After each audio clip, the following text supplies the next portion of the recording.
What up guys, welcome back to my another video. Bareng lagi sama gue Arif Kurniawan di channel AK Production.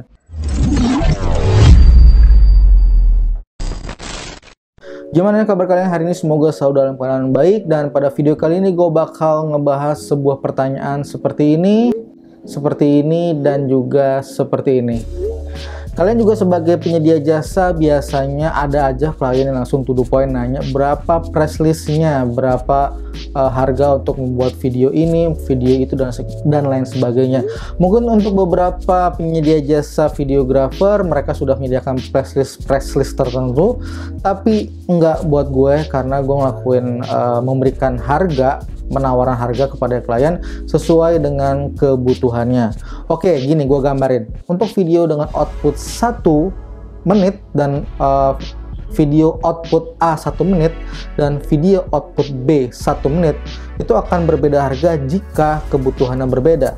Misalnya video A dilakukan syuting atau foto di sebuah studio saja, sedangkan produk B atau foto B, kita katakan project B, itu dilakukan di beberapa tempat. Iya sih, sama-sama 1 menitnya, tapi kan ada perbedaan saat produksi videonya. So di situ yang membedakan sebuah harga dari sebuah produksi video. Jadi yang pertama gue lakukan adalah menanyakan kebutuhannya terlebih dahulu. Dan ada beberapa pertanyaan-pertanyaan yang lebih detail, seperti misalnya outputnya berapa menit gitu ya, dan lain sebagainya.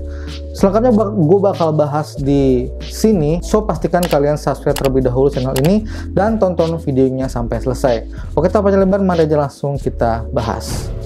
Oke, langsung aja kita bahas gimana caranya menentukan sebuah harga jika ada pertanyaan yang seperti tadi gue sebutkan di awal.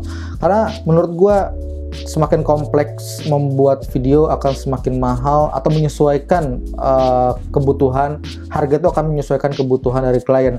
So tanya sedetail mungkin sampai output yang diinginkan oleh klien itu kita bisa mengerti, dan hasilnya nanti akan sesuai dengan ekspektasi klien.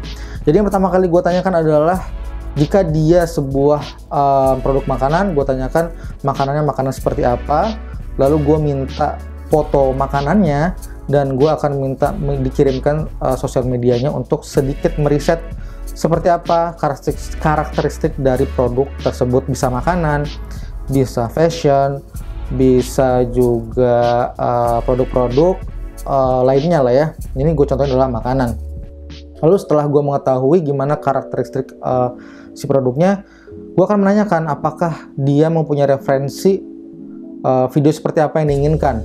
Jika punya, biasanya gue meminta untuk mengirimkan linknya, dan gue pelajari seperti apa output yang diinginkan oleh klien. Jika dia sudah memiliki referensinya, itu akan lebih mudah, karena gue akan sudah mengerti output yang diinginkan, dan waktu yang dibutuhkan seperti apa untuk produksi videonya, apa aja yang digunakan, itu biasanya sudah tergampang secara jelas di situ. Dan setelah itu baru gue akan memberikan sebuah penawaran harga. Setelah penawaran harga, di situ kita deal-dealan, dan ketika sudah mensepakati harga tertentu, lalu gue akan membuatkan MOU-nya supaya jelas, dan supaya klien sama kita sebagai orang mengerjakan proyeknya sama-sama enak mengetahui hak dan kewajibannya. Nah, kalau proyek dokumentasi, yang pertama kali gue tanyakan adalah siapa klien ini terlebih dahulu.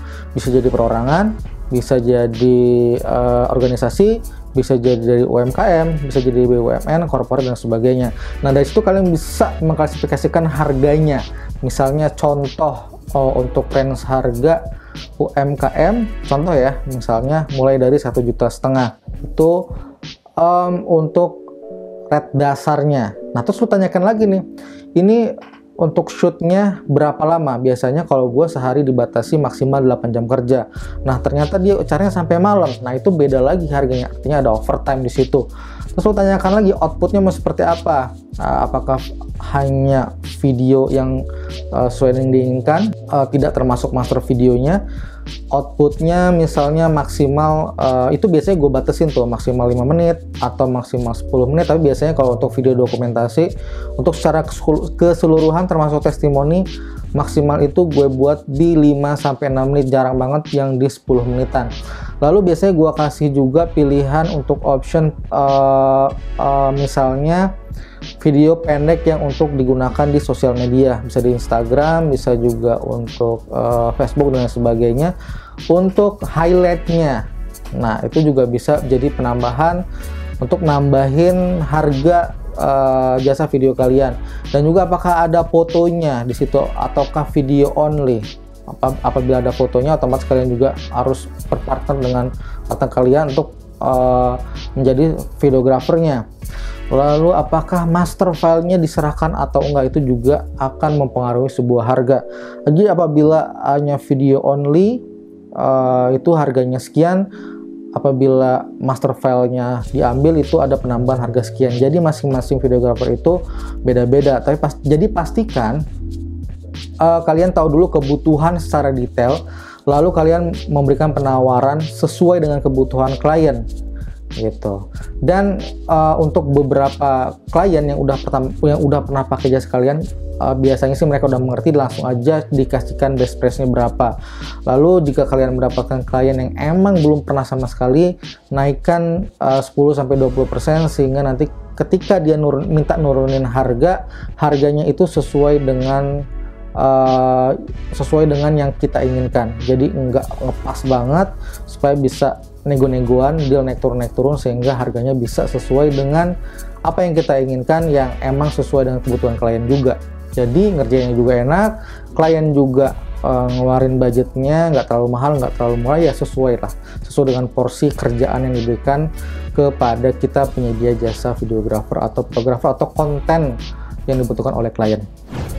Nah, mungkin itu sedikit tadi sharing tentang gimana caranya memberikan sebuah harga kepada klien. Karena ini gue selalu ada aja gitu ya. Dan by the way, tadi hari ini juga udah 2 orang yang nanyain minta press release dan sebagainya.